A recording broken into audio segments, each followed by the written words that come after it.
ನಮಸ್ಕಾರ ವೀಕ್ಷಕರೇ. ಧರ್ಮಸ್ಥಳದ ದೂರುದಾರ ಕೊಟ್ಟಂತಹ ಸಂದರ್ಶನದ ಬಳಿಕ ಸಾಕಷ್ಟು ಮಂದಿ ಮುಂದಿಟ್ಟಿರುವಂತಹ ಪ್ರಶ್ನೆ, ಸೌಜನ್ಯ ಅತ್ಯಾಚಾರ ಮತ್ತು ಕೊಲೆ ಪ್ರಕರಣ ಮರು ತನಿಖೆ ಆಗುತ್ತಾ, ಮರು ತನಿಖೆ ಮಾಡ್ಲಿಕ್ಕೆ ಸಾಧ್ಯ ಇದೆಯಾ ಅಂತ ಹೇಳಿ. ಮರು ತನಿಖೆಗೆ ಅವಕಾಶ ಇದೆ. ಈಗ ನಮ್ಮ ವೀಕ್ಷಕರೇ ನಮಗೆ ಕಮೆಂಟ್ ಅನ್ನು ಹಾಕಿದ್ದಾರೆ, ನೀವು ಸೌಜನ್ಯ ಪ್ರಕರಣದ ಬಗ್ಗೆ ಮಾತಾಡಬೇಕು ಅಂತ ಹೇಳಿ. ಸೌಜನ್ಯ ಪ್ರಕರಣಕ್ಕೆ ಸಂಬಂಧಪಟ್ಟ ಹಾಗೆ ಅದರ ಮರು ತನಿಖೆಯ ಸಾಧ್ಯತೆಯ ಬಗ್ಗೆ ನಾವು ಈಗಾಗಲೇ 2 ವಿಡಿಯೋ ಮಾಡಿದ್ದೀವಿ. ಆದರೆ ಈಗ ಮತ್ತೆ ಕೆಲವೊಂದಿಷ್ಟು ಅಂಶಗಳನ್ನು ಮತ್ತೆ ಪುನರ್ ಅವಲೋಕನ ಮಾಡೋಣ. ಸೌಜನ್ಯ ಮರು ತನಿಖೆ ಸಾಧ್ಯ ಆಗುವಂಥದ್ದು ಸುಪ್ರೀಂ ಕೋರ್ಟ್ಗೆ ಮೇಲ್ಮನವಿ ಅರ್ಜಿಯನ್ನು ಸಲ್ಲಿಸಿದರೆ ಮಾತ್ರ. ಸುಪ್ರೀಂ ಕೋರ್ಟ್ಗೆ ಮೇಲ್ಮನವಿ ಅರ್ಜಿಯನ್ನು ಸಲ್ಲಿಸಿದ್ರೆ ಮಾತ್ರ. ಅದನ್ನು ಹೊರತುಪಡಿಸಿದ್ರೆ ಸೌಜನ್ಯ ಪ್ರಕರಣದ ಮರು ತನಿಖೆಗೆ ಅವಕಾಶಗಳಿಲ್ಲ. ನೀವು ಎಡಪಂಥೀಯರ ಅಡ್ವೊಕೇಟ್ ಬಾಲನವರ ಬಳಿ ಹೋಗಿ ಕೇಳಿದ್ರು ಅವರು ಹೇಳುವಂಥದ್ದು ಇದನ್ನೇ. ಅದನ್ನು ಬಿಟ್ಟು ಜಾಸ್ತಿ ಹೇಳಲಿಕ್ಕೆ ಬಾಲನವರು ಕೈಯಲು ಸಾಧ್ಯ ಇಲ್ಲ. ಬಿಕಾಸ್ ಇರುವಂತಹ ನಿಯಮಗಳು, ಇರುವಂತಹ ಕಾನೂನು ಹಾಗೆ. ಸೌಜನ್ಯ ಪ್ರಕರಣದ ಮರು ತನಿಖೆ ಆಗಬೇಕು ಅಂತ ಹೇಳಿದ್ರೆ ಸೌಜನ್ಯ ಅವರ ತಾಯಿ ಕುಸುಮಾವತಿ ಸುಪ್ರೀಂ ಕೋರ್ಟ್ಗೆ ಅರ್ಜಿಯನ್ನು ಸಲ್ಲಿಕೆ ಮಾಡಬೇಕು, ಕರ್ನಾಟಕ ಹೈಕೋರ್ಟ್ ಕೊಟ್ಟಿರುವಂತಹ ಆದೇಶದ ವಿರುದ್ಧ. ನೋಡಿ, 2023ರಲ್ಲಿ ಸಿಬಿಐನ ಕೋರ್ಟು ಸಂತೋಷ್ ರಾವ್ ನಿರಪರಾಧಿ, ಆತ ತಪ್ಪೇ ಮಾಡಿಲ್ಲ, ಆತನ ವಿರುದ್ಧ ಸಾಕ್ಷ್ಯಗಳಿಲ್ಲ ಅಂತೇಳಿ ತೀರ್ಪನ್ನು ಕೊಟ್ಟಾದ ಬಳಿಕ ಹೈಕೋರ್ಟ್ಗೆ ಒಟ್ಟು 4 ಪಿಟಿಷನ್ಗಳು ಸಲ್ಲಿಕೆ ಆಗಿದೆ. ಒಟ್ಟು 4 ಪಿಟಿಷನ್. ಫಸ್ಟ್ ಪಿಟಿಷನ್ ಸಲ್ಲಿಕೆ ಆಗಿತ್ತು, ಅದು ಸಾರ್ವಜನಿಕ ಹಿತಾಸಕ್ತಿ ಅರ್ಜಿ ಅಥವಾ PIL ನ ರೂಪದಲ್ಲಿ. ಅದನ್ನು ಕ್ವಾಶ್ ಮಾಡ್ತು ಕರ್ನಾಟಕ ಹೈಕೋರ್ಟ್. ಕಾರಣ ಏನು ಅಂತ ಹೇಳಿದ್ರೆ, ಸೌಜನ್ಯಗೂ ಅಥವಾ ಆಕೆಯ ಕುಟುಂಬಕ್ಕೂ ನಿಮಗೂ ಯಾವ ರೀತಿಯ ಸಂಬಂಧನೂ ಇಲ್ಲ. ಈ ಪ್ರಕರಣದಲ್ಲಿ ನೀವು ಆಕೆಯ ಕುಟುಂಬಸ್ಥರಲ್ಲ, ಈ ಪ್ರಕರಣದಲ್ಲಿ ನೀವು ಸಾಕ್ಷಿದಾರರಲ್ಲ, ಈ ಪ್ರಕರಣದಲ್ಲಿ ನೀವು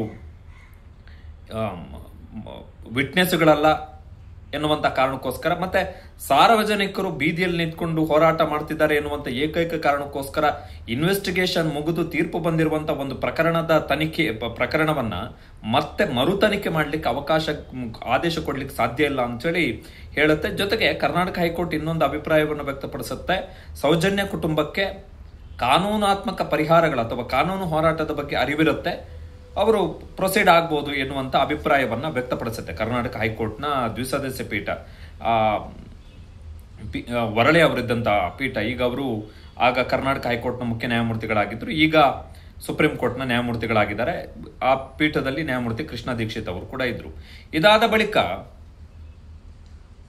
2023ರಲ್ಲಿ CBIನವರು ಒಂದು ಪಿಟಿಷನ್ ಅನ್ನು ಹಾಕೋತಾರೆ. ಸಂತೋಷ್ ರಾವ್ ನಿರಪರಾಧಿ ಅಂತೇಳಿ ಏನು CBIನ ಕೋರ್ಟ್ ಏನು ತೀರ್ಪನ್ನು ಕೊಟ್ಟಿದೆ ಅದನ್ನು ಕ್ವಾಶ್ ಮಾಡಿ ಸಂತೋಷ್ ರಾವನನ್ನೇ ಅಪರಾಧಿ ಅಂತೇಳಿ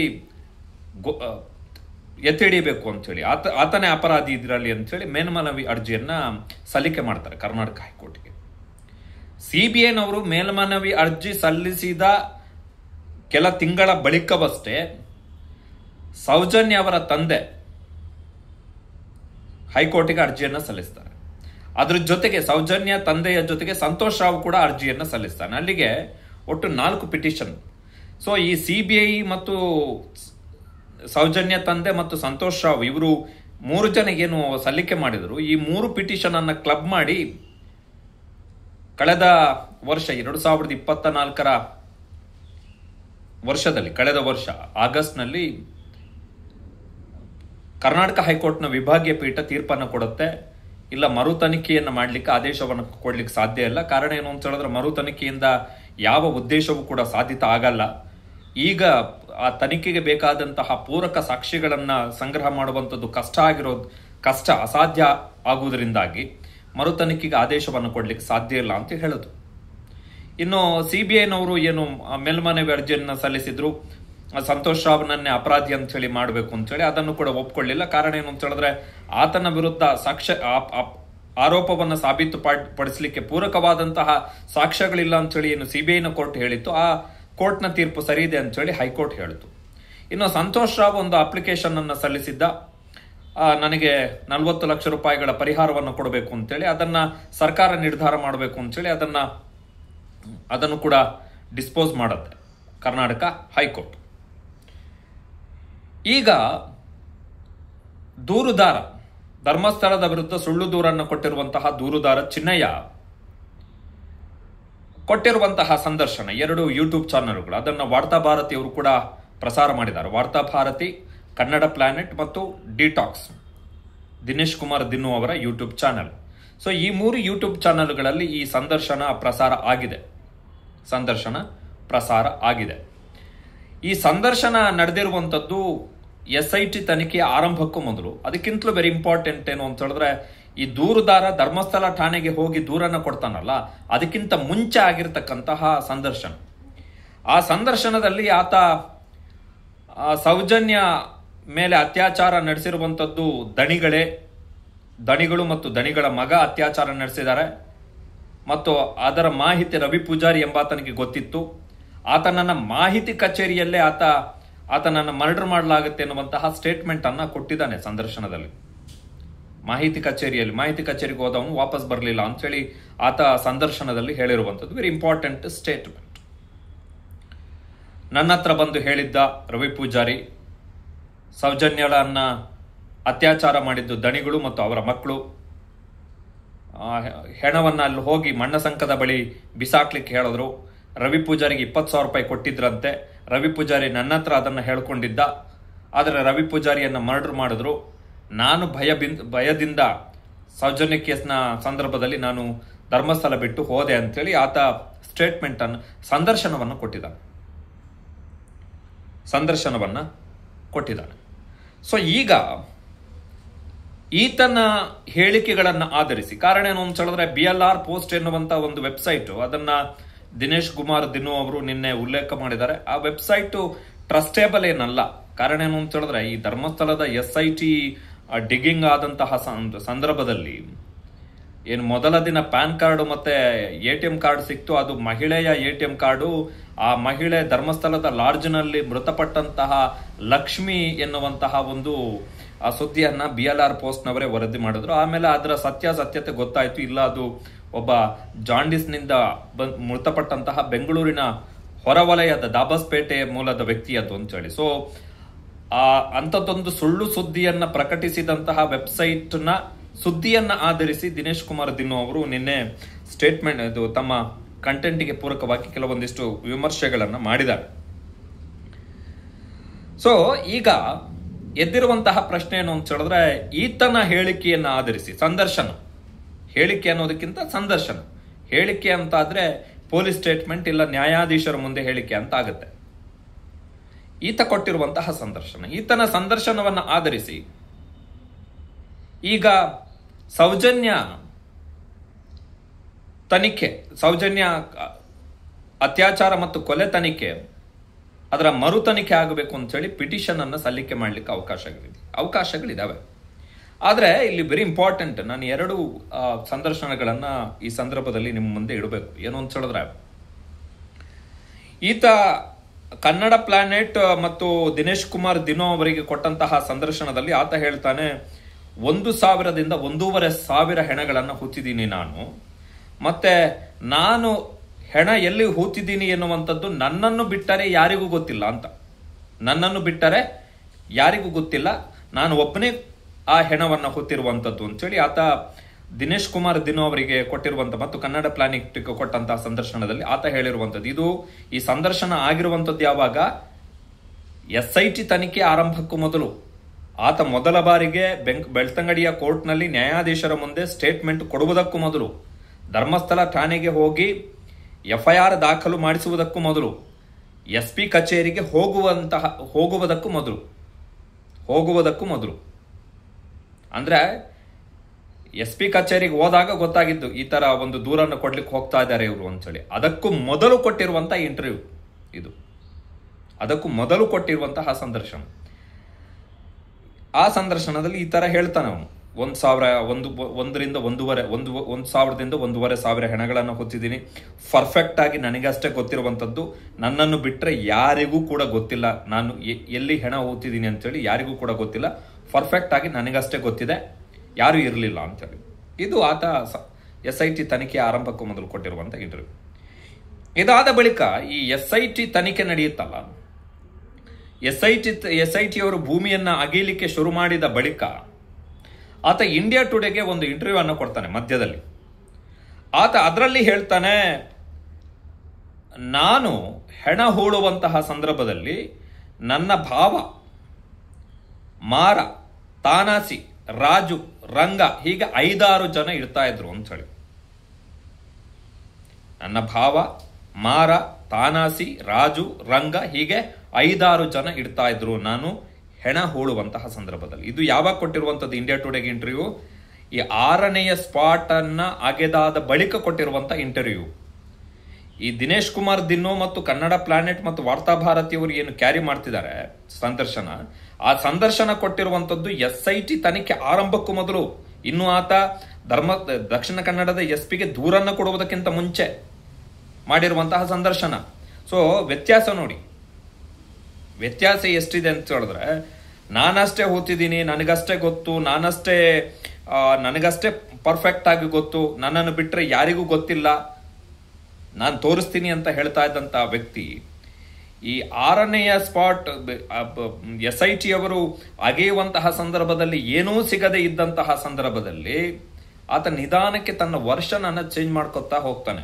ಆತ ಹೇಳ್ತಾನೆ, ನನ್ನ ಭಾವ, ಮಾರ, ತಾನಾಸಿ, ರಾಜು, ರಂಗ ಹೀಗೆ 5-6 ಜನ ನಾನು ಹೆಣಗಳನ್ನ ಹೂಳುತ್ತಿದ್ದಂತಹ ಸಂದರ್ಭದಲ್ಲಿ ಇಡ್ತಾ ಇದ್ರು ಅಂತ ಹೇಳಿ ಆತ ಇಂಡಿಯಾ ಟುಡೇಗೆ ಕೊಟ್ಟಂತಹ ಸಂದರ್ಶನದಲ್ಲಿ ಹೇಳಿದಾನೆ, ಸ್ಪಾಟ್ ನಂಬರ್ 13 ಎಲ್ಲಿ ಸುಮಾರು 20 ಅಡಿ ಆಳಕ್ಕೂ ಅಗೆದು GPS ಬಳಸಿ ಪೆನೆಟ್ರೇಷನ್, ಅಂಡರ್ ಗ್ರೌಂಡ್ ಪೆನೆಟ್ರೇಷನ್ ತಂತ್ರಜ್ಞಾನಗಳನ್ನು ಬಳಸಿ SIT ಅವರು ಏನು 20 ಅಡಿಗಿಂತಲೂ ಹೆಚ್ಚು ಆಳ ಅಗದ್ರಲ್ಲ JCB ಅನ್ನ ಬಳಸಿ ಆ ಜಾಗದಲ್ಲಿ ನಾನು 70ರಿಂದ 80 ಶವಗಳನ್ನು ಹೊತ್ತಿದ್ದೆ ಅಂತ ಹೇಳ್ತಾನೆ. ಸ್ಪಾಟ್ ನಂಬರ್ 13 ಯಾವಾಗಿದ್ದು, ಇನ್ನು ಸ್ಪಾಟ್ ನಂಬರ್ 13 ಡಿಗ್ಗಿಂಗ್ ಆಗಿರ್ಲಿಲ್ಲ ಆವಾಗ. ಆತ ಇಂಡಿಯಾ ಟುಡೇಗೆ ಕೊಟ್ಟಂತ ಇಂಟರ್ವ್ಯೂನಲ್ಲಿ ಏನ್ ಸಿಕ್ತು? ಸ್ಪಾಟ್ ನಂಬರ್ 13ನಲ್ಲಿ 70ರಿಂದ 80 ಹೆಣಗಳು 70ರಿಂದ 80 ಹೆಣಗಳು, ಒಂದೆರಡಲ್ಲ, 70ರಿಂದ 80 ಹೆಣಗಳು ಇನ್ ಸಿಂಗಲ್ ಸ್ಪಾಟ್. ಆತ ಕೊಟ್ಟಿರುವಂತಹ ಸಂದರ್ಶನದಲ್ಲಿ ಕೊಟ್ಟಿರುವಂತಹ ಹೇಳಿಕೆ.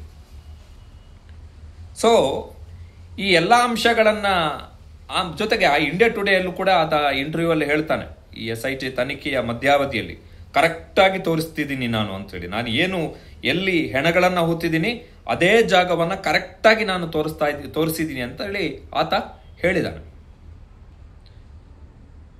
ಚಿನ್ನಯ್ಯ. ಸೊ ಈಗ ಪ್ರಶ್ನೆ ಏನು ಅಂತ ಹೇಳಿದ್ರೆ, ಸೌಜನ್ಯ ಪ್ರಕರಣದ ಮರು ತನಿಖೆಗೆ ಅವಕಾಶ ಇದೆಯಾ ಅಂತ ಹೇಳಿ. ನಾನು ಆರಂಭದಲ್ಲೇ ಹೇಳಿದೆ, ಎಡಪಂಥೀಯರ ಅಚ್ಚುಮೆಚ್ಚಿನ ವಕೀಲ ಬಾಲನವರ ಹತ್ರ ಹೋಗಿ ಯಾರಾದ್ರೂ ಕೇಳಿದ್ರು ಕೂಡ ಬಾಲನವರು ಹೇಳಲಿಕ್ಕೆ ಅವಕಾಶ ಇರುವಂತದ್ದು ಇಷ್ಟೇ, ಏನು ಅಂತ ಹೇಳಿದ್ರೆ, ಈ ಪ್ರಕರಣದ ಮರು ತನಿಖೆ ಆಗಬೇಕಾದ್ರೆ ಸುಪ್ರೀಂ ಕೋರ್ಟಿಗೆ ಪಿಟಿಷನ್ ಅನ್ನ ಸಲ್ಲಿಕೆ ಮಾಡಬೇಕಾಗತ್ತೆ. ಅದರ್ವೈಸ್ ಬೇರೆ ಯಾವ ಅವಕಾಶಗಳು ಕೂಡ ಇಲ್ಲ. ಕಾರಣ ಏನು ಅಂತ ಹೇಳಿದ್ರೆ, ಯಾವುದೇ ಪ್ರಕರಣದ ತನಿಖೆ ಮುಗಿದು ಚಾರ್ಜ್ ಶೀಟ್ ಸಬ್ಮಿಟ್ ಆಗಿ ನ್ಯಾಯಾಲಯದಲ್ಲಿ ವಾದ ಪ್ರತಿವಾದಗಳು ನಡೆದು ಆ ಪ್ರಕರಣಕ್ಕೆ ಸಂಬಂಧಪಟ್ಟ ಹಾಗೆ ವಿಚಾರಣಾ ನ್ಯಾಯಾಲಯದಲ್ಲಿ ಟ್ರಯಲ್ ಕೋರ್ಟ್ನಲ್ಲಿ ತೀರ್ಪು ಬಂದಾದ ಬಳಿಕ ಅಲ್ಲಿಗೆ ಕೇಸ್ ಮುಗೀತು ಅಂತ ಅರ್ಥ. ಅದು ಕನ್ವಿಕ್ಷನ್ ಆಗ್ತಾರೋ ಅಕ್ವಿಟಲ್ ಆಗ್ತಾರೋ ಸೆಕೆಂಡ್ರಿ, ಬಟ್ ಅಲ್ಲಿಗೆ ಕೇಸು ಮುಗೀತು ಅಂತ ಹೇಳಿ ಅರ್ಥ. ಆ ಪ್ರಕರಣವನ್ನ ಮರು ತನಿಖೆ ಈಗ ಅಕ್ವಿಟಲ್ ಕನ್ವಿಕ್ಷನ್ ಆದಂತಹ ಸಂದರ್ಭದಲ್ಲಿ ಹೈಕೋರ್ಟ್ಗೆ ಸುಪ್ರೀಂ ಕೋರ್ಟ್ಗೆ ಪಿಟಿಷನ್ ಅನ್ನ ಸಲ್ಲಿಕೆ ಮಾಡಿ ಟ್ರಯಲ್ ಕೋರ್ಟ್ನ ತೀರ್ಪು ಸರಿ ಇಲ್ಲ ಅಂತ ಹೇಳಿ ವಾದ ಮಾಡುವಂಥದ್ದು ಬೇರೆ, ಅದು ಸಪ್ರೇಟ್. ಅದು ಆ ಲೀಗಲ್ ಪ್ರೋಸೆಸ್ ಸಪ್ರೇಟ್. ಅದಕ್ಕೂ ಇದಕ್ಕೂ ಬೇರೆ ಬೇರೆ ಸಂಪೂರ್ಣ ವ್ಯತ್ಯಾಸ ಇದೆ. ಅದೇನು, ಟ್ರಯಲ್ ಕೋರ್ಟ್ನ ತೀರ್ಪನ್ನ ನೀವು ಕ್ವಾಶ್ ಮಾಡಬೇಕು ಅಥವಾ ಎತ್ತಿ ಹಿಡಿಬೇಕು ಅಂತೇಳಿ ಆ ಆಧಾರದಲ್ಲಿ ಹೋಗುವಂಥದ್ದು. ಮರು ತನಿಖೆ ಅಂತ ಹೇಳಿದ್ರೆ ಆರಂಭದಿಂದಲೇ ಶುರುವಾಗಬೇಕೆಲ್ಲ. ಅದನ್ನ ಮ್ಯಾಜಿಸ್ಟ್ರೇಟ್ ಕೋರ್ಟ್ ಮಾಡಕ್ಕಾಗಲ್ಲ. ಟ್ರಯಲ್ ಕೋರ್ಟ್ನವರು ಈ ಕೆಳ ಹಂತದ ನ್ಯಾಯಾಲಯ ಅಥವಾ ಲೋವರ್ ಕೋರ್ಟ್ಸ್ ಅಂತ ಹೇಳಿ ನಾವು ಏನ್ ಕರಿತೀವಿ, ಅವರು ಅದನ್ನ ಆದೇಶ ಮಾಡಕ್ಕಾಗಲ್ಲ. ಒಂದ್ಸಲ ಪ್ರಕರಣದ ತನಿಖೆ, ಪೊಲೀಸ್ ತನಿಖೆ ಮುಗಿದು ಅದಕ್ಕೆ ಸಂಬಂಧಪಟ್ಟ ಹಾಗೆ ಆರೋಪ ಪಟ್ಟಿ ಸಲ್ಲಿಕೆಯಾಗಿ ವಿಚಾರಣಾ ನ್ಯಾಯಾಲಯದಲ್ಲಿ ವಾದ ಪ್ರತಿವಾದ ಮುಗಿದು ಅದರ ಮೇಲೆ ತೀರ್ಪು ಬಂದಂತಹ ಒಂದು ಪ್ರಕರಣದ ಮರು ತನಿಖೆಯನ್ನ ಮಾಡಲಿಕ್ಕೆ, ಆದೇಶವನ್ನು ಕೊಡಲಿಕ್ಕೆ ಅಧಿಕಾರ ಇರುವಂತದ್ದು ಕೇವಲ ಸಾಂವಿಧಾನಿಕ ನ್ಯಾಯಾಲಯಗಳಿಗೆ ಮಾತ್ರ. ಅಂದ್ರೆ ಕಾನ್ಸ್ಟಿಟ್ಯೂಷನಲ್ ಕೋರ್ಟ್, ಹೈಕೋರ್ಟ್ ಅಥವಾ ಸುಪ್ರೀಂ ಕೋರ್ಟ್ಗೆ ಮಾತ್ರ. ಈಗ ಹೈಕೋರ್ಟ್ನಲ್ಲಿ ಏನೆಲ್ಲ ಪಿಟಿಷನ್ ಸಲ್ಲಿಕೆ ಆಯಿತು ಅದೆಲ್ಲ ಕ್ವಾಶ್ ಆಗಿದೆ, ಡಿಸ್ಪೋಸ್ ಮಾಡಿದ್ದಾರೆ, ಎಲ್ಲವನ್ನ ಕ್ವಾಶ್ ಮಾಡಿದ್ದಾರೆ, ಆಗಲ್ಲ ಇದು ಅಂತ ಹೇಳಿ. ಈಗ ಸುಪ್ರೀಂ ಕೋರ್ಟಿಗೆ ಹೋಗಲಿಕ್ಕೆ ಇವರಿಗೆ ಇರ್ತಕ್ಕಂಥ ಅವಕಾಶಗಳಿವೆ. ಈಗ ಬಂದಿರುವಂತಹ ಸಂದರ್ಶನ, ನಾನು ಈ ಸಂದರ್ಶನದ ಅಂಶಗಳನ್ನು ನಾನು ಒಂದು ವಿಚಾರದಲ್ಲಿ ಹೇಳೋದಾದ್ರೆ, ನನಗೇನು ಈ ಸಂದರ್ಶನದ ಅಂಶಗಳೇನು ಹೊಸ್ತ ಅಂತ ಹೇಳಿ ಏನು ಅನಿಸ್ತಾ ಇಲ್ಲ. ಫಾರ್ ಎಕ್ಸಾಂಪಲ್, ಈಗ ರವಿ ಪೂಜಾರಿಯನ್ನ ದಣಿಗಳೇ ಮರ್ಡರ್ ಮಾಡಿದ್ರು ಎನ್ನುವಂತ ಆಪಾದನೆಯನ್ನ ಇದು ಮೊದಲ ಬಾರಿ ಮಾಡ್ತಿರುವಂಥದ್ದಲ್ಲ. ಈ ಹಿಂದೆ ಮಹೇಶ್ ಶೆಟ್ಟಿ ತಿಮರೋಡಿ, ಸೋಕಾಲ್ಡ್ ಹೋರಾಟಗಾರ, ಮತ್ತೆ ಗಿರೀಶ್ ಮಠಣ್ಣನವರು, ಮತ್ತೆ ಯಾರು ಈ ಸೌಜನ್ಯ ಹೋರಾಟದಲ್ಲಿ ನಾವು ದೊಡ್ಡ ಹೋರಾಟಗಾರರು ಅಂತ ಹೇಳಿ ಯಾರೆಲ್ಲ ಇದ್ದಾರೆ ಅವರೆಲ್ಲ ಈ ಆರೋಪವನ್ನ ನಿರಂತರವಾಗಿ ಮಾಡ್ತಾನೆ ಬಂದಿದ್ದಾರೆ. ಫ್ರಮ್ ಡೇ ಒನ್ ಮಾಡ್ತಾ ಇದ್ದಾರೆ.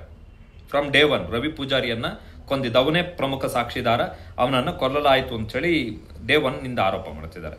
ಎರಡನೇದ್ದು ಇನ್ನೊಂದು ಅಂಶವನ್ನ ಚಿನ್ನಯ್ಯ ಸಂದರ್ಶನದಲ್ಲಿ ಹೇಳಿರುವಂತದ್ದು, ದಣಿಗಳು ಮತ್ತು ದಣಿಗಳ ಮಕ್ಕಳು ರೇಪ್ ಮಾಡಿದ್ದಾರೆ ಅಂತ ಹೇಳಿ. ಆ ಆರೋಪವನ್ನ ಕೂಡ ಫ್ರಮ್ ಡೇ ಒನ್ ಮಾಡ್ತಾನೆ ಬಂದಿದ್ದಾರೆ. ಇದೇನು ಹೊಸ ಆರೋಪಗಳಲ್ಲ. ವಿಷಯ ಏನು ಅಂತ ಹೇಳಿದ್ರೆ, ಚಿನ್ನಯ್ಯ ಮೊದಲ ಬಾರಿಗೆ ರವಿ ಪೂಜಾರಿ ನನ್ನ ಹತ್ರ ಬಂದು ಹೇಳಿದ ಎನ್ನುವಂತಹ ಸ್ಟೇಟ್ಮೆಂಟ್ ಅನ್ನು ಕೊಟ್ಟಿದ್ದಾನೆ. ದಟ್ ಈಸ್ ವೆರಿ ಇಂಪಾರ್ಟೆಂಟ್ ಅಷ್ಟೇ. ಚಿನ್ನಯ್ಯ ರವಿ ಪೂಜಾರಿ ನನ್ನ ಹತ್ರ ಬಂದು ಹೇಳಿದ್ದ, ಈ ತರ ಇವರು ಅತ್ಯಾಚಾರ ಮಾಡಿದ್ದಾರೆ, ದಣಿಗಳು ಮರ್ಡರ್ ಮಾಡಿದ್ದಾರೆ, ಈ ಹೆಣವನ್ನ ಇಲ್ಲಿ ಹಾಕಕ್ಕೆ ಕೇಳಿದ್ರು ಅಂತ ಹೇಳಿ ನನ್ನ ಹತ್ರ ಬಂದು ಹೇಳದ ರವಿ ಪೂಜಾರಿ ಎನ್ನುವಂತಹ ಚಿನ್ನಯ್ಯ ಸ್ಟೇಟ್ಮೆಂಟ್ ವೆರಿ ಇಂಪಾರ್ಟೆಂಟ್. ಆ ಹ್ಯಾಂಗಲ್, ಆ ಹಿನ್ನೆಲೆಯಲ್ಲಷ್ಟೇ ಈ ಸ್ಟೇಟ್ಮೆಂಟ್ ಮಹತ್ವವನ್ನು ಪಡೆದಿರುವಂಥದ್ದು.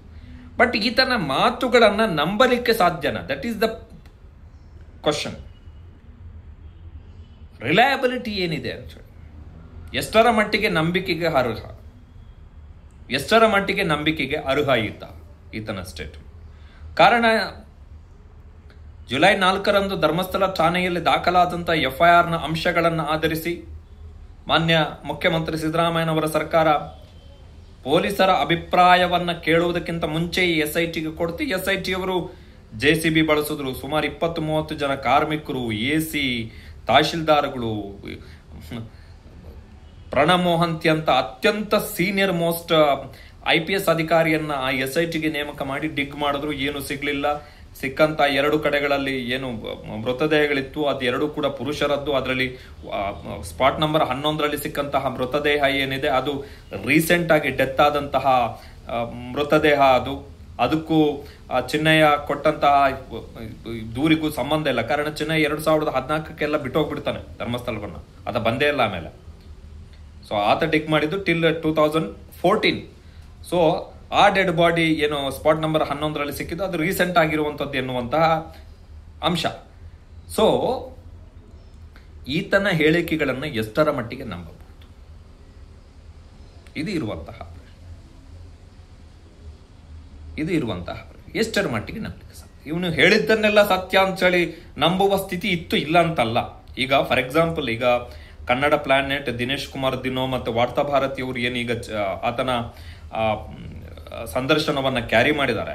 ಇದನ್ನ ಒಂದು ವೇಳೆ ಜುಲೈ 4ನೆಯ ತಾರೀಕೆ ಒಂದು ವೇಳೆ ಮಾಸ್ಕ್ ಹಾಕಿನೇ ಕ್ಯಾರಿ ಮಾಡಿದಿದ್ರೆ ಅದು ದೊಡ್ಡ ಸದ್ದಾಗಿರೋದು, ಅವಾಗ ದೊಡ್ಡ ಸದ್ದಾಗಿರೋದು. ಬಟ್ ಈತ ಕೊಟ್ಟಂತಹ ಜೊತೆಗೆ FIRಗೂ ಈತನ ಹೇಳಿಕೆಗಳಿಗೆ ಏನು ವ್ಯತ್ಯಾಸ ಏನಿಲ್ಲ. ಅಲ್ಲಿ FIRನಲ್ಲಿ ಏನಿತ್ತು ಅದನ್ನೇ ಹೇಳಿದಾನೆ ಈತ. FIRನಲ್ಲಿ ಏನಿತ್ತು ಅದನ್ನೇ ಹೇಳಿದಾನೆ. ಆನೆ ಮಾವುತನ ಪ್ರಕರಣದಲ್ಲೂ ಕೂಡ FIRನಲ್ಲಿ ಏನಿತ್ತು ಅದನ್ನೇ ಇಲ್ಲಿ ಕೂಡ ಮೆನ್ಷನ್ ಮಾಡಿದ್ದಾನೆ. ಅಲಿಗೇಷನ್ಸ್ ನಾನು ಸಾಕ್ಷಿದಾರ ಅನ್ಸಲಿ, ನನಗೆ ಗೊತ್ತಿದೆ ಮಾಹಿತಿ ಅನ್ಸಲಿ. ಸೊ ಈತನ ಹೇಳಿಕೆಗಳನ್ನು ಎಷ್ಟರ ಮಟ್ಟಿಗೆ ನಂಬಲಿಕ್ಕೆ ಸಾಧ್ಯ? ಸುಪ್ರೀಂ ಕೋರ್ಟ್ಗೆ ಯಾರು ಹೋಗ್ಲಿಕ್ಕೆ ಸಾಧ್ಯ ಅಂತ ಹೇಳಿದ್ರೆ, ನೀವು ಅಗೇನ್ ಹೋಗಿ ಬಾಲನ್ ಅವರನ್ನ ಕೇಳಿದ್ರು ಕೂಡ. ಯಾಕೆ ಬಾಲನ್ ಅವರ ಹೆಸರನ್ನ ಪದೇ ಪದೇ ನಾನು ಎತ್ತಾ ಇದ್ದೀನಿ ಅಂತ ಹೇಳಿದ್ರೆ, ಈ ಎಡಪಂಥೀಯ ಹೋರಾಟಗಾರರು ಧರ್ಮಸ್ಥಳದ ವಿಚಾರದಲ್ಲಿ ಬಾಲನ್ ಅವರು ಹೇಳಿದ್ದೆಲ್ಲ ವೇದ ವ್ಯಾಖ್ಯ, ಅವರಿಗೆ ಅವರ ಕಾನೂನಿನ ವಿಶ್ಲೇಷಣೆಗಳು ಮಾತ್ರ ಸರಿ ಇದೆ, ಬೇರೆಯವರ ಕಾನೂನಿನ ವಿಶ್ಲೇಷಣೆಗಳು ಸರಿ ಇಲ್ಲ ಎನ್ನುವಷ್ಟರ ಮಟ್ಟಿಗೆ ವಾದವನ್ನು ಮಾಡ್ಕೊಂಡು ಕೂತಿದ್ದಾರೆ ಎಡಪಂಥೀಯ ಹೋರಾಟಗಾರರು ಮತ್ತು ಸೋ ಕಾಲ್ಡ್ ಸೌಜನ್ಯ ಪರ ಹೋರಾಟಗಾರರು. ಸೊ ಹಾಗಾಗಿ ಸುಪ್ರೀಂ ಕೋರ್ಟಿಗೆ ಹೋಗ್ಬೇಕು. ಯಾರು ಹೋಗಬೇಕು ಅಂತ ಹೇಳಿದ್ರೆ ಸೌಜನ್ಯ ತಾಯಿಯೇ ಹೋಗ್ಬೇಕು. ಸೌಜನ್ಯ ತಾಯಿಯೇ ಹೋಗ್ಬೇಕು, ಮರು ತನಿಖೆ ಆಗಬೇಕು ಅಂತ ಹೇಳಿ. ಕರ್ನಾಟಕ ಸರ್ಕಾರನೂ ಕೂಡ ಹೋಗಕ್ಕಾಗಲ್ಲ. CBI ಅವರಂತೂ ಹೋಗಕ್ಕಾಗಲ್ಲ. CBI ಅವರು ಹೋದ್ರೆ ಏನ್ ಮನವಿಯನ್ನು ಮಾಡ್ಕೋಬೇಕು ಅಂತ ಹೇಳಿದ್ರೆ ಸಂತೋಷ್ ರಾವೇ ಅಪರಾಧಿ ಅಂತ ಹೇಳಿ ತೀರ್ಪನ್ನು ಕೊಡಿ ಅಂತ ಹೇಳಿ ಮನವಿ ಮಾಡಬೇಕು. ಯಾಕಂತ ಹೇಳಿದ್ರೆ ಇನ್ವೆಸ್ಟಿಗೇಷನ್ ಮಾಡಿರುವಂತವ್ರು ಅವರು. ಆರೋಪ ಪಟ್ಟಿಯಲ್ಲಿ ಸಂತೋಷ್ ರಾವ್ ವಿರುದ್ಧವೇ ಸಾಕ್ಷಿ ಇದೆ ಅಂತ ಹೇಳಿರುವಂಥದ್ದು CBI. ಹೀಗಾಗಿ CBI ಅವ್ರ ವಾದ ಅದೇ ಇರುತ್ತೆ. ಕರ್ನಾಟಕ ಸರ್ಕಾರ ಯಾಕೆ ಅಪ್ಲಿಕೇಶನ್ ಅನ್ನ ಸಲ್ಲಿಕೆ ಮಾಡಕ್ಕಾಗಲ್ಲ ಅಂದ್ರೆ, ಕರ್ನಾಟಕ ಸರ್ಕಾರ CBIಗೆ ಕೇಸನ್ನ ಹ್ಯಾಂಡ್ ಓವರ್ ಮಾಡಿದ್ದೇ ಕರ್ನಾಟಕ ಸರ್ಕಾರವೇ ಹ್ಯಾಂಡ್ ಓವರ್ ಮಾಡಿದ್ದು. ಅದೇನು ನ್ಯಾಯಾಲಯ ಕಾನ್ಸ್ಟಿಟ್ಯೂಷನಲ್ ಕೋರ್ಟುಗಳಿಂದ ಆದೇಶ ಆಗಿ ಬಂದಿರತಕ್ಕಂತಹ ತನಿಖೆ ಹಸ್ತಾಂತರ ಆಗಿದ್ದಲ್ಲ, ಸರ್ಕಾರನೇ ಹ್ಯಾಂಡ್ ಓವರ್ ಮಾಡಿರುವಂಥದ್ದು. ಸೊ ಒಂದು ಸರ್ಕಾರ ಒಂದು ತನಿಖಾ ಸಂಸ್ಥೆಗೆ ಒಂದು ತನಿಖೆಯನ್ನ ವಹಿಸಿ, ಆ ತನಿಖಾ ಸಂಸ್ಥೆ ಇಂಥವನು ಅಪರಾಧಿ, ಈತನ ವಿರುದ್ಧ ಸಾಕ್ಷ್ಯಗಳಿದೆ ಅಂತೇಳಿ ರಿಪೋರ್ಟ್ ಅನ್ನ ಸಲ್ಲಿಕೆ ಮಾಡಿದಂತಹ ಸಂದರ್ಭದಲ್ಲಿ ಆ ರಿಪೋರ್ಟೇ ಸರಿ ಇಲ್ಲ ಅಂತೇಳಿ ತನಿಖೆಗೆ ಒಪ್ಪಿಸಿದಂತಹ ರಾಜ್ಯ ಸರ್ಕಾರ ಹೇಗೆ ಹೋಗುತ್ತೆ ಸುಪ್ರೀಂ ಕೋರ್ಟಿಗೆ? ಹೇಗೆ ಹೋಗ್ಲಿಕ್ಕೆ ಸಾಧ್ಯ? ಮೂರನೇದ್ದು, ಸಾರ್ವಜನಿಕರು ಅಪ್ಲಿಕೇಶನ್ ಅನ್ನ ಸಲ್ಲಿಕೆ ಮಾಡಕ್ ಬರಲ್ಲ ಈ ಕೇಸಲ್ಲಿ. ಬಿಕಾಸ್ ವಿಕ್ಟಿಮ್ ಸೌಜನ್ಯ, ಆಕೆಯ ಕುಟುಂಬಸ್ಥರು, ನಿಯರೆಸ್ಟ್ ಫ್ಯಾಮಿಲಿ ಯಾರು, ಆಕೆಯ ತಾಯಿ ಮತ್ತು ಆಕೆಯ ಸೋದರ ಮಾವನು ಸಲ್ಲಿಕೆ ಮಾಡ್ಬೋದು, ವಿಠಲ್ ಗೌಡ. ಬಿಕಾಸ್ ಅವರು ವಿಟ್ನೆಸ್ ಆಗುವುದು, ಕುಟುಂಬಸ್ಥರಾಗುವುದು ಅವಕಾಶ ಇದೆ. ಅದನ್ನು ಹೊರತುಪಡಿಸಿ ಬೇರೆ ಯಾರಿಗೂ ಇಲ್ಲ, ಅವಕಾಶ ಇಲ್ಲ. ಸೌಜನ್ಯ ಕುಟುಂಬದವರೇ ಅಪ್ಲಿಕೇಶನ್ ಅನ್ನು ಸಲ್ಲಿಕೆ ಮಾಡಬೇಕು ಸುಪ್ರೀಂ ಕೋರ್ಟಲ್ಲಿ. ಸುಪ್ರೀಂ ಕೋರ್ಟಿಗೆ ಕನ್ವಿನ್ಸ್ ಮಾಡಬೇಕು. ನೋಡಿ, ಈತ ಒಂದು ಹೇಳಿಕೆಯನ್ನು ಕೊಟ್ಟಿದ್ದಾನೆ. ಆಮೇಲೆ ಇನ್ನೊಂದು, ಈ ಕೆಲ ದಿನಗಳ ಹಿಂದೆ ಒಂದು ಆಡಿಯೋ ವೈರಲ್ ಆಗಿದೆ ಯೂಟ್ಯೂಬ್ ಚಾನಲ್ಗಳಲ್ಲಿ. ಆ ಆಡಿಯೋ ಏನು ಅಂತ ಹೇಳಿದ್ರೆ, ಅದರಲ್ಲಿ ಒಬ್ಳು ಮಹಿಳೆ ಮಾತಾಡಿರುವಂಥ ಆಡಿಯೋ ಅದು. ಆ ಆಡಿಯೋವನ್ನು ಯಾರು ಸೃಷ್ಟಿ ಮಾಡಿದ್ದಾರೆ, ಅದರ ಸಾಚಾತನ, ನೈಜತೆ ಎಷ್ಟಿದೆ ಅನ್ನುವಂಥದ್ದು ಗೊತ್ತಿಲ್ಲ. ಬಿಕಾಸ್ ಆಡಿಯೋ ಅಷ್ಟೇ, ಅದು ಫೇಸ್ ಇಲ್ಲ ಅದಕ್ಕೆ. ಸ್ವತಃ ಕ್ಯಾಮರಾದ ಮುಂದೆ ಅಥವಾ ಬಹಿರಂಗವಾಗಿ ಕಾಣಿಸಿಕೊಂಡು ಕೊಟ್ಟಂಥ ಸ್ಟೇಟ್ಮೆಂಟ್ ಏನಲ್ಲ, ಆಡಿಯೋ ಅದು. ಆ ಆಡಿಯೋದಲ್ಲಿ ಹೇಳ್ತಾರೆ, ನಾವು ಶಾಂತಿ ವನಕ್ಕೆ ಹೋಗ್ತಾ ಇದ್ದಂತಹ ಸಂದರ್ಭದಲ್ಲಿ ನಾವು ಕಣ್ಣಾರೆ ಕಂಡ್ವಿ ಸೌಜನ್ಯಗಳನ್ನ 3 ಜನ ಎತ್ತಾಕೊಂಡು ಹೋಗ್ತಾ ಇರುವಂಥದ್ದು, ಕಿಡ್ನಾಪ್ ಮಾಡ್ತಾ ಇರುವಂಥದ್ದನ್ನ ನಾವು ಕಣ್ಣಾರೆ ಕಂಡಿದ್ದೀವಿ ಅಂತೇಳಿ ಒಂದು ಆಡಿಯೋ ರಿಲೀಸ್ ಆಗಿದೆ. ಸೌಜನ್ಯಳ ತಾಯಿ ಆ ಆಡಿಯೋ ಮತ್ತೆ ಈತನ ಸ್ಟೇಟ್ಮೆಂಟ್ ಏನಿದೆ, ಈಗ ವಾರ್ತಾ ಭಾರತಿ, ಕನ್ನಡ ಪ್ಲಾನೆಟ್ ಮತ್ತು ದಿನೇಶ್ ಕುಮಾರ್ ದಿನೋ ಅವರಿಗೆ ಅವರ ಯೂಟ್ಯೂಬ್ ಚಾನಲ್ಗೆ ಕೊಟ್ಟಂತ ಸ್ಟೇಟ್ಮೆಂಟ್ ಏನಿದೆ, ಅದನ್ನ ಆಧಾರವಾಗಿಟ್ಕೊಂಡು ಸುಪ್ರೀಂ ಕೋರ್ಟಿಗೆ ಒಂದು ಪಿಟಿಷನ್ ಅನ್ನ ಸಲ್ಲಿಕೆ ಮಾಡಬೇಕಾಗುತ್ತೆ. ತನ್ನ ಮಗಳಿಗೆ ನ್ಯಾಯ ಸಿಗಬೇಕಾಗತ್ತೆ. This is the first hand statement. ಇದು ಈ ಚಿನ್ನಯ್ಯ ಕೊಟ್ಟಿರುವಂಥದ್ದು. ರವಿ ಪೂಜಾರಿಯನ್ನ ಮರ್ಡರ್ ಮಾಡಲಾಗಿದೆ, ಸೌಜನ್ಯದ ಸಾಕ್ಷಿದಾರ ರವಿ ಪೂಜಾರಿಯನ್ನ ಮರ್ಡರ್ ಮಾಡಿರುವಂಥದ್ದೇ ದಣಿಗಳ ಕುಟುಂಬ ಅಂತೇಳಿ ಏನು ಆರೋಪವನ್ನ ಮಾಡಿದಾನೆ, ಮತ್ತು ದಣಿಗಳ ಕುಟುಂಬದವರೇ ಅತ್ಯಾಚಾರ ಮಾಡಿ ಕೊಲೆ ಮಾಡಿದ ಬಳಿಕ ರವಿ ಪೂಜಾರಿಯ ಕೈಯಲ್ಲಿ ಆ ಹೆಣವನ್ನು ಅಲ್ಲಿ ಬಿಸಾಕ್ಸಿದ್ದಾರೆ. ರವಿ ಪೂಜಾರಿ ಕಣ್ಣಾರೆ ನೋಡಿದಾನೆ, ಆ ಕಾರಣಕ್ಕೋಸ್ಕರ ಆತನನ್ನ ಮರ್ಡರ್ ಮಾಡಿದ್ದಾರೆ ದಣಿಗಳ ಕುಟುಂಬದವರು ಅಂತೇಳಿ ಏನು statement. This is the first statement, open statement. ಅಂದ್ರೆ ಈತ ಕೂಡ ಆ ಪ್ರಕರಣದಲ್ಲಿ ಈಗ ಸಾಕ್ಷಿದಾರ ಆಗಬೇಕಾಗುತ್ತೆ. ಸೊ ಇವನ್ನೆಲ್ಲವನ್ನ ಆಧರಿಸಿ ಸುಪ್ರೀಂ ಕೋರ್ಟಿಗೆ ಒಂದು ಪಿಟಿಷನ್ ಅನ್ನು ಹಾಕಬೇಕು. ಸೌಜನ್ಯ ಅವರ ತಾಯಿ ಮರು ತನಿಖೆಯನ್ನ ಮಾಡಲಿಕ್ಕೆ ಆದೇಶವನ್ನು ಕೊಡಬೇಕು. ನೋಡಿ, ಒಬ್ಬ ಚಿನ್ನಯ್ಯ ಅಂತೇಳಿ ಒಬ್ಬ ಬಂದಿದ್ದಾನೆ, ಆತ ಈ ಥರ ಹೇಳಿಕೆಗಳನ್ನು ಕೊಟ್ಟಿದ್ದಾನೆ. ಸೊ ಅದರ ಆಧಾರದ ಮೇಲೆ ತನಿಖೆಗೆ ಆದೇಶವನ್ನು ಕೊಡಬೇಕು. ಮತ್ತು ಯಾವುದೋ ಒಂದು ಆಡಿಯೋ ವೈರಲ್ ಆಗಿದೆ, ಆ ಆಡಿಯೋದಲ್ಲಿ ಕಿಡ್ನಾಪ್ ಆಗಿದ್ದಾಳೆ ನನ್ನ ಮಗಳು ಅಂಥೇಳಿ ನಾವು ಕಣ್ಣಾರೆ ನೋಡಿದ್ದೀವಿ ಅಂಥೇಳಿ ಸ್ಟೇಟ್ಮೆಂಟನ್ನು ಕೊಡಲಾಗಿದೆ ಅಂಥೇಳಿ. ಸೊ ಅದರ ಆಧಾರದ ಮೇಲೆ ಸುಪ್ರೀಂ ಕೋರ್ಟಿಗೆ ಅಪ್ಲಿಕೇಶನ್ ಅನ್ನು ಸಲ್ಲಿಸಲಿಕ್ಕೆ ಅವಕಾಶ ಇದೆ. ಇದನ್ನು ಸೌಜನ್ಯ ಕುಟುಂಬ ಅಷ್ಟೇ ಮಾಡಿದ್ರೆ ಆಗತ್ತೆ. ಸೋಕಾಲ್ಡ್ ಹೋರಾಟಗಾರ ಮಹೇಶ್ ಶೆಟ್ಟಿ ತಿಮರೋಡಿ ಆಗಿರ್ಬೋದು, ಅಥವಾ ದಿನಕ್ಕೊಂದು ಕತೆ ಪುಂಗುವಂತಹ ಗಿರೀಶ್ ಮಟ್ಟನ್ ಆಗಿರ್ಬೋದು, ಅಥವಾ ಸಮೀರ್ MD ಹೋದ್ರೆ ಆಗಲ್ಲ, ಅಥವಾ ಈ ಎಡಪಂಥೀಯರು ಹೋದ್ರೆ ಆಗಲ್ಲ. ಹೋಗ್ಬೇಕಾಗಿರುವಂಥದ್ದು ಸೌಜನ್ಯ ತಾಯಿ ಅಷ್ಟೇ, ಅದಕ್ಕೆ ಅಷ್ಟೇ ಅವಕಾಶ ಇರುವಂಥದ್ದು. ಅದಕ್ಕೆ ಆರಂಭದಲ್ಲಿ ಹೇಳಿದ್ದು, ನೀವು ಬಾಲನವರ ಹತ್ರ ಹೋಗಿ ಕೇಳಿದ್ರು ಕೂಡ ಅವರು ಇದನ್ನೇ ಹೇಳಬೇಕಷ್ಟೇ, ಬೇರೆ ಇನ್ನೇನು ಇಲ್ಲ. ಬಿಕಾಸ್ ದಿಸ್ ಇಸ್ ಸ್ಟ್ಯಾಂಡರ್ಡ್ ಲಾ, ಅದು ಪ್ರೊಸೀಜರ್ ಆಫ್ ಲಾ ಹಂಗಿದೆ. ಸೊ ನೋಡೋಣ, ಸೌಜನ್ಯ ತಾಯಿ ಹೋಗ್ಲಿ. ರಿಲಯಬಿಲಿಟಿ ಪ್ರಶ್ನೆ ಅಷ್ಟೇ. ಇದು ಏನಾಗುತ್ತೆ, ಸುಪ್ರೀಂ ಕೋರ್ಟ್ ಹೋದಾಗ್ಲೂ ಕೂಡ ಈತನ ಸ್ಟೇಟ್ಮೆಂಟನ್ನು ಎಷ್ಟು ಮಟ್ಟಿಗೆ ನಂಬಬಹುದು ಅಂತೇಳಿ ಸುಪ್ರೀಂ ಕೋರ್ಟ್ನವರು ಒಂದ್ಸಲ ನೋಡ್ಬೋದು. ಇವನು ನಾನು 1,000ದಿಂದ 1,500 ಹೆಣಗಳನ್ನು ಅಗ್ದಿದ್ದೀನಿ, ಹೂತಿದ್ದೀನಿ ಅಂತ ಹೇಳಿದಂಥ ವ್ಯಕ್ತಿ ಈತ ತೋರಿಸಿದ ಕಡೆಗಳಲ್ಲಿ ಭೂಮಿಯನ್ನು ಅಗದು 20 ಅಡಿ 30 ಅಡಿ, ಅದು ಕೂಡ ಇರೋಬರ ಟೆಕ್ನಾಲಜಿನೆಲ್ಲ ಬಳಸಿ ಅಗದಾದ ಬಳಿಕ ಸಿಕ್ಕಿರುವಂಥದ್ದು ಏನೂ ಇಲ್ಲ ಅಂತ ಆದರೆ ಈತನ ಸ್ಟೇಟ್ಮೆಂಟನ್ನು ಎಷ್ಟು ಮಟ್ಟಿಗೆ ನಂಬಬಹುದು ಎನ್ನುವಂಥ ಡೌಟ್ ಸುಪ್ರೀಂ ಕೋರ್ಟಿಗೆ ಬಂದೇ ಬರುತ್ತೆ. So reliability is very important. ನಂಬಿಕೆ, trust is very very important. ಇದು ಸೌಜನ್ಯ ಪ್ರಕರಣಕ್ಕೆ ಸಂಬಂಧಪಟ್ಟ ಹಾಗೆ ಸಾಕಷ್ಟು ಮಾಹಿತಿಗಳನ್ನು ಕೊಟ್ಟಿದ್ದೀವಿ. ಯಾರೆಲ್ಲ ನಮ್ಮ ವೀಕ್ಷಕರು ನೀವು ಸೌಜನ್ಯ ಪ್ರಕರಣದ ಮರುತನಿಖೆಯ ಬಗ್ಗೆ ಯಾರೆಲ್ಲ ಮಾತಾಡ್ತಿಲ್ಲ ಅಂತೇಳಿ ಏನೆಲ್ಲ ಹೇಳ್ತಾ ಇದ್ದೀರಿ, ನನ್ನ ಪ್ರಕಾರ ಅಂತಲ್ಲ, ಇರುವ ಕಾನೂನಿನ ಪ್ರಕಾರ. ಕಾರಣ ಏನಂತ ಹೇಳಿದ್ರೆ ನಾನು ಸ್ವಲ್ಪ ಹೈಕೋರ್ಟ್ನ 4 ಪಿಟಿಷನ್ ಅನ್ನು ಕೂಡ ನಾನು ಓದಿದ್ದೀನಿ. ಏನು ಕಾರಣವನ್ನು ಕೊಟ್ಟಿದ್ದಾರೆ ಕ್ವಾಶ್ ಮಾಡುವಂಥ ಸಂದರ್ಭದಲ್ಲಿ ಅಂತೇಳಿ ಆ ಪಿಟಿಷನಲ್ಲಿ ಏನಿತ್ತು ಅನ್ನುವಂಥದ್ದನ್ನು ಕೂಡ ಓದಿದ್ದೀನಿ. ಅದರ ಆಧಾರದ ಮೇಲೇ ನಾನೀಗ ಹೇಳ್ತಾ ಇರುವಂಥದ್ದು, ಇರುವಂಥ ಅವಕಾಶ ಒಂದೇ, ಸೌಜನ್ಯ ತಾಯಿ ಸುಪ್ರೀಂ ಕೋರ್ಟಿಗೆ ಹೋಗಬೇಕು, ಅವರಷ್ಟೇ ಹೋಗಬೇಕು. ಸೌಜನ್ಯ ತಾಯಿ ಅಥವಾ ಆಕೆಯ ಕುಟುಂಬ, ನಿಯರೆಸ್ಟ್ ಫ್ಯಾಮಿಲಿ, ವಿಠಲ್ ಗೌಡ ಹೋಗ್ಬೋದು, ಅವಕಾಶ ಇದೆ. ಕಾರಣ ಅವರು ಈ ಪ್ರಕರಣದಲ್ಲಿ ಸಾಕ್ಷಿದಾರರಾಗಿರೋದ್ರಿಂದ ಅವರು ಹೋಗ್ಬೋದು, ಅವ್ರ ಫ್ಯಾಮಿಲಿಯವರು ಹೋಗ್ಬೋದು, ನಿಯರೆಸ್ಟ್ ಫ್ಯಾಮಿಲಿಯವರು ಹೋಗ್ಬೋದು. ಅದನ್ನು ಹೊರತುಪಡಿಸಿ ಯಾವ ತಿಮುರೋಡಿಗೂ ಅವಕಾಶ ಇಲ್ಲ, ಯಾವ ಮಟ್ಟನವರಿಗೂ ಅವಕಾಶ ಇಲ್ಲ, ಯಾವ ಸಮೀರ್ ಎಂಬಡಿಗೂ ಅವಕಾಶ ಇಲ್ಲ, ಯಾವ ಈ ಎಡಪಂಥೀಯ ಹೋರಾಟಗಾರರಿಗೂ ಕೂಡ ಇದರಲ್ಲಿ ಅವಕಾಶಗಳಿಲ್ಲ. ಸುಪ್ರೀಂ ಕೋರ್ಟಿಗೆ ಹೋಗ್ಲಿಕ್ಕೆ ಕಾನೂನಲ್ಲಿ ಅವಕಾಶಗಳಿಲ್ಲ. ಸೌಜನ್ಯ ತಾಯಿ ಇವರ ಮಾತುಗಳನ್ನು ಕಟ್ಕೊಂಡು ಮೀಡಿಯಾದ ಮುಂದೆ ಸ್ಟೇಟ್ಮೆಂಟನ್ನು ಕೊಡೋದ್ರ ಬದಲು ಇಷ್ಟೊತ್ತಿಗಾಗಲೇ ಹೋಗಬೇಕಿತ್ತು. ಇದು ನೋಡಿ, ಕರ್ನಾಟಕ ಹೈಕೋರ್ಟ್ನಲ್ಲಿ ಪಿಟಿಷನ್ ಕ್ವಾಶ್ ಆಗಿನೇ 1 ವರ್ಷ ಮೇಲಾಗ್ತಾ ಬಂತು. 2024ರಲ್ಲಿ 24 ಆಗಸ್ಟ್ ವೇಳೆಗೆ ಬಂದಿರುವಂಥ ತೀರ್ಪಿದು. ಇಷ್ಟೊತ್ತಿಗೆ ಹೋಗಬೇಕಿತ್ತು, ವಿಳಂಬ ಮಾಡಬಾರ್ದಿತ್ತು. ಸೊ ಸೌಜನ್ಯ ಅವರ ತಾಯಿ ಸುಪ್ರೀಂ ಕೋರ್ಟಿಗೆ ಹೋಗಲಿ, ಸೌಜನ್ಯ ಅವರ ತಾಯಿಗೆ ಗೆಲುವು ಸಿಗಲಿ, ಸೌಜನ್ಯಗೆ ನ್ಯಾಯ ಸಿಗಲಿ.